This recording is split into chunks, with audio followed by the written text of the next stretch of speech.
Graça e paz, povo de Deus, programa Semeando Vida. Bom estarmos juntos conversando acerca da palavra. Eu sou o apóstolo Cristiano Lopes. Para mim é uma honra poder estar adentrando na sua casa, na sua família, nisso que Deus tem construído, nesse tempo de oportunidade de podermos conversar através da internet, através das ondas da rádio. Eu tenho uma palavra para o teu coração, porque tem sido um tempo de muito cansaço. Esse ano de 2020 foi um ano que passou rápido para algumas pessoas, mas foi um ano bem cansativo. Foi um ano cansativo emocionalmente, foi um ano cansativo espiritualmente, foi um ano de muitos cansaços, onde famílias viveram adversidades dentro de casa, famílias se perderam, em todos os sentidos, se perderam do que seria o relacionamento afetivo, se perderam porque algumas pessoas acabaram a ter suas dificuldades físicas e vieram a falecer, se perderam daquilo que era geografia, precisaram mudar-se geograficamente, muitas adaptações nesse ano de 2020, muitas falas de arrependimento, se eu tivesse sido, se eu tivesse feito, se eu tivesse pensado, se eu tivesse agido. Então são muitos sis, que acabam nos direcionando para um pensamento que acaba não gerando em nós crescimento. No livro do Gênesis, no capítulo 3, a gente conhece a história. A gente vê que Satanás ele consegue, no Éden, no jardim de Deus, ele entrar, e ainda que tenha um Deus ali discipulando Adão e a Eva, onde o culto era com Deus, o discipulado era com Deus, o aprendizado da palavra era com Deus, mesmo assim o inferno consegue adentrar neste lugar de delícias, consegue de uma certa forma trazer a expressão da palavra de Deus, porque Satanás ele não usou uma palavra diferente para enganar, ele usou a própria palavra com o entendimento errado. Assim que o inferno faz, ele traz uma palavra de Deus com o discernimento. Por isso que Paulo diz que a letra mata, mas o Espírito vivifica. A palavra de Deus sem o Espírito Santo acaba trazendo a morte.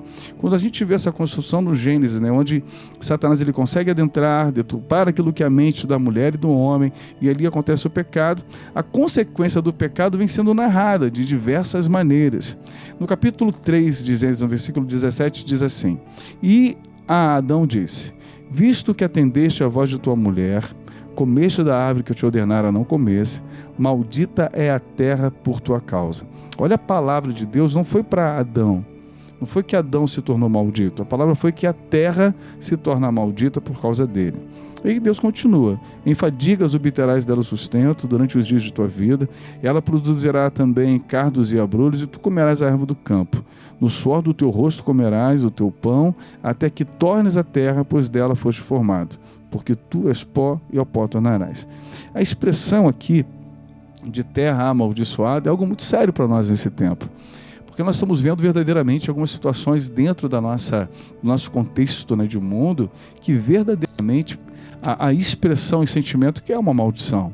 Um vírus que dissemina milhões, acaba com a economia, as guerras que têm acontecido, os atentados, as tragédias. Alguns países estão tendo guerra, atentados e diversidades daquilo que é a natureza, fenômenos naturais. Tudo em um local. A terra se torna maldita por conta daquilo que é o pecado. Em todas essas construções de pensamento, nós precisamos entender onde nós estamos nessa história. Você como igreja, você como família, você como liderança, você como cristão, precisa entender onde essa palavra, essa sentença de maldita é a terra, não maldito é o Adão ou maldito é o homem, mas a terra, a expressão de Deus que nós teríamos que trabalhar e do suor do nosso rosto nós viéssemos a comer, é uma expressão muito forte, onde algumas facilidades da nossa vida, de repente não é Deus, onde algumas construções de dificuldades da nossa vida, de repente é Deus, e a gente nem percebe, a gente acha que aquilo que nos traz a facilidade é o Senhor que está nos dando, e a consciência que a gente tem, se passamos por uma dificuldade, é o diabo. Então nem tudo é Deus e nem tudo é o diabo. Algumas coisas são da nossa própria existência de vida, onde o Senhor vai usar todas as coisas para cooperar para o bem. Vai usar as coisas que o inferno às vezes faz e vai cooperar para o bem, e vai usar as coisas que o Deus mesmo permite para colaborar para aquilo que é o bem. A nossa maturidade é que faz toda a diferença.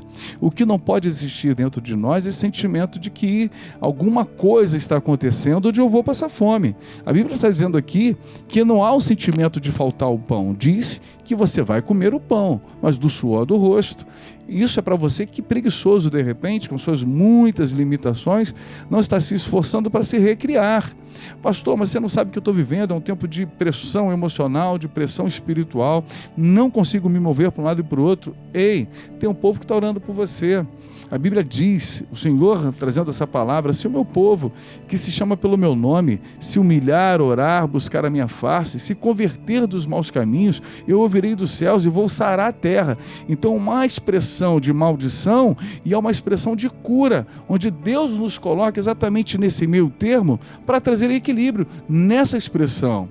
Às vezes a gente acha que algumas coisas estão acontecendo, elas são para paralisar, elas são para denegrir, elas são para condicionar, e na verdade é um momento que nós estamos tendo para orar e trazer aquilo que é a cura. Se o meu povo, que se chama pelo meu nome, orar, se humilhar e clamar, se converter daquilo que são as maldades, ouvirei dos céus e vou sarar a terra. Deus quer sarar a sua terra, Deus quer sarar teu casamento, Deus quer sarar o teu trabalho, Deus quer trazer cura sobre a tua vida, Deus quer trazer cura sobre o teu ministério, e isso tem a ver em se cumprir uma palavra de Deus, daquilo que é um tempo de dificuldade e um tempo também daquilo que é a provisão divina. Eu estava lendo outro dia um texto de Martinho Lutero que ele dizia assim: uma masmorra com Deus é um trono, uma masmorra com Deus é um trono, e um trono sem Deus é um inferno. Fui falar de novo. Uma masmorra com Deus é um trono, e um trono sem Deus é um inferno. Se nós não temos essa maturidade, nós podemos achar que, de repente, o trono é algo sobrenatural de Deus que está acontecendo na nossa vida, mas em verdade é o capeta, às vezes, nos colocando em situações, e a gente está achando que é Deus. E talvez dentro desse labirinto, dentro dessa dificuldade emocional, dentro dessa dificuldade existencial, dentro dessa crise financeira, e não importa o que você está vivendo dentro do hospital, você pode achar que isso aí é o inferno, e na verdade, se Deus estiver com você em toda e qualquer circunstância, isso é o paraíso. A pior coisa que pode acontecer no céu, Jesus não está lá. Entende isso? Então, se nesse tempo você está criando, se recriando, imaginando coisas por conta de toda uma maldição, de dificuldade que está passando nesse final de ano, está chegando aí o fim do ano, e você não consegue se recriar, o poder de Deus para recriar algumas coisas é muito, muito intenso, é muito sobrenatural. Nascer um bebê, a gente se alegra, sabe o que é um milagre? Ressuscitar um morto, nós nos alegramos muito mais, e esse milagre chama a atenção de um monte de gente.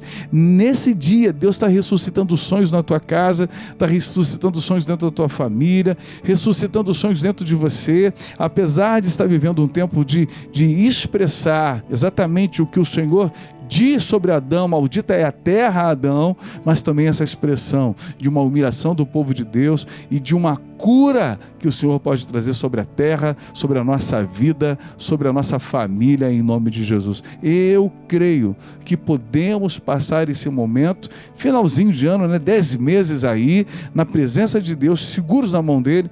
E se de repente você que está ouvindo ou assistindo está afastado e está vivendo esse tempo de maldição, seja ela qual for, volte para os caminhos do Senhor.